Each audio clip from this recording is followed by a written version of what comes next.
आप सभी का हमारे YouTube चैनल पे बहुत बहुत स्वागत है। आइए जानते हैं वर्ष 2023 की ज्येष्ठ मास कृष्ण पक्ष में पड़ने वाली एकादशी अपरा एकादशी व्रत के जानेंगे शुभ मुहूर्त के बारे में, पारण समय के बारे में, व्रत महत्व के बारे में। आप सभी भक्तों को अपरा एकादशी व्रत की ढेर सारी शुभकामनाएं। आप सभी के जीवन में भगवान विष्णु माता लक्ष्मी की कृपा से आप सभी को सभी प्रकार के सुख और समृद्धि की प्राप्ति हो। ज्येष्ठ माह के कृष्ण पक्ष में पड़ने वाली एकादशी को इसे अपरा एकादशी, अचला एकादशी, जल क्रीड़ा एकादशी आदि नामों से जाना जाता है। इस दिन भगवान विष्णु के त्रिविक्रम स्वरूप का पूजन किया जाता है। भगवान विष्णु माता लक्ष्मी का पूजन किया जाता है। यह एकादशी का व्रत जो कि सभी प्रकार के पापों को नष्ट करने वाली है। जब व्यक्ति के पाप और ताप नष्ट होते हैं तभी उनके पुण्यों का उदय हो पाता है। उसके बाद ही सभी प्रकार के सांसारिक सुखों की प्राप्ति हो पाती है। धर्म शास्त्रों के अनुसार अपरा एकादशी का व्रत करने से गर्भपात, ब्रह्म हत्या, राक्षस योनि, झूठ, बुराई व अन्य पापों से मुक्ति प्राप्त हो जाती है। इस व्रत को करने से मनुष्य को तीनों पुष्करों में स्नान के समान, गंगा जी के तट पर पिंडदान के समान और कार्तिक मास में स्नान के समान, सूर्य चंद्र ग्रहण में कुरुक्षेत्र में यज्ञ, दान एवं स्नान के पुण्य के समान फलों की प्राप्ति होती है।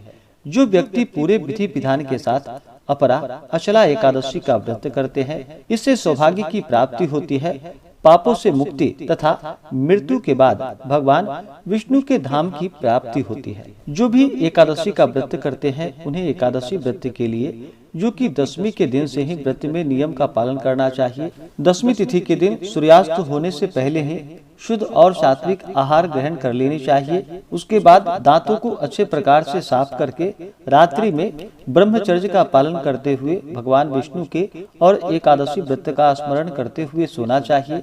एकादशी तिथि के दिन सुबह ब्रह्म मुहूर्त में उठ करके नित्य क्रियाओं से निवृत्त हो करके गंगा नदी में या घर के नहाने के पानी में ही थोड़ा सा गंगा जल मिला करके स्नान करना चाहिए। शुद्ध वस्त्र धारण करके व्रत का संकल्प लेना चाहिए। भगवान विष्णु से प्रार्थना करनी चाहिए कि हे भगवान विष्णु माता लक्ष्मी, आज मैं अपरा एकादशी का व्रत करने जा रहा हूँ या करने जा रही हूँ। यह व्रत मेरा निर्विघ्न पूरा हो और हमें पुण्य फलों की प्राप्ति हो, हमारे सभी प्रकार के पाप और ताप नष्ट हों।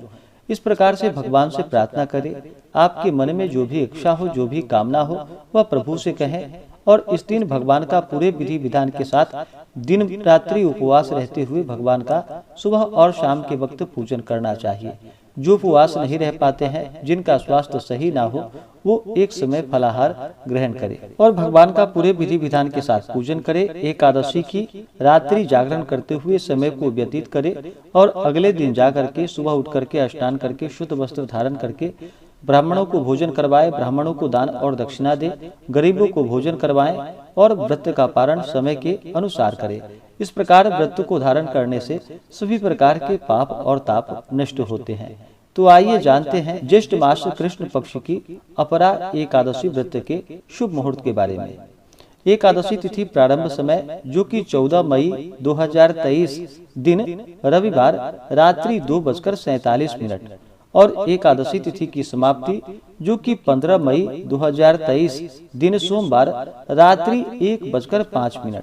तो हमें शुद्ध रूप से एकादशी व्रत के लिए जो समय प्राप्त हो रहा है वह समय 15 मई 2023 दिन सोमवार को प्राप्त हो रहा है। तो सभी इस दिन व्रत को धारण करेंगे और व्रत का पारण जो कि अगले दिन 16 मई 2023 दिन मंगलवार को व्रत का पारण किया जाएगा। पारण का समय सुबह 6:47 से सुबह 8:13 तक 16 मई को व्रत का पारण किया जाएगा। एकादशी व्रत का पारण जो कि हरिवासर समाप्त होने के बाद किया जाता है। हरिवासर का समय यह समय जो कि द्वादशी तिथि का पहला चौथाई हिस्सा यह समय हरिवासर का होता है। तो द्वादशी तिथि की समाप्ति जो कि 16 मई रात्रि 11:38 पे है। तो सभी व्रत का पारण जो कि 16 मई को सुबह 6:47 से सुबह 8:13 तक व्रत का पारण करेंगे। एकादशी तिथि के दिन सूर्योदय का समय होगा जो कि सुबह 5:14 और सूर्यास्त शाम 6:35।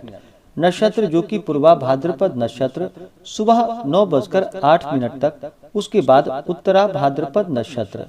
योग जो कि विषकुंभ योग रात्रि 1:28 तक होगा। राहु काल का जो समय होगा वह समय 15 मई को जो कि सुबह 6:53 से सुबह 8:34 तक, और 16 मई को जो कि दोपहर 3:15 से शाम 4:55 तक राहु काल का समय होगा। राहु काल समय के दौरान कोई भी शुभ कार्य, नया कार्य या पूजन आदि का कार्य नहीं करना चाहिए। इस समय को छोड़ करके ही आप पूजन आदि का कार्य करें। इस दिन भगवान का पूरे विधि विधान के साथ भगवान विष्णु के त्रिविक्रम स्वरूप का पूजन किया जाता है। तो इस दिन भगवान का पूरे विधि विधान के साथ पूजन करें, कथा श्रवण करें, भगवान की आरती करें। इससे भगवान विष्णु अति प्रसन्न होते हैं और अपने भक्तों के सभी प्रकार के दुख और कष्ट को दूर करते हैं, सुख समृद्धि का आशीर्वाद प्रदान करते हैं। जो भी एकादशी का व्रत करते हैं उन्हें एकादशी व्रत के दौरान शुद्ध और सात्विकता का पालन करना चाहिए, ब्रह्मचर्य का पालन करना चाहिए। व्रत के दौरान किसी के ऊपर क्रोध नहीं करनी चाहिए, अपने मन में किसी के प्रति ईर्ष्या या द्वेष का भाव नहीं लाना चाहिए, ब्रह्मचर्य का पालन करना चाहिए। शुद्ध और सात्विकता का पालन करते हुए जहाँ तक हो सके दान पुण्यों का कार्य करना चाहिए। ओम नमो भगवते वासुदेवाय आदि मंत्रों का जप करना चाहिए।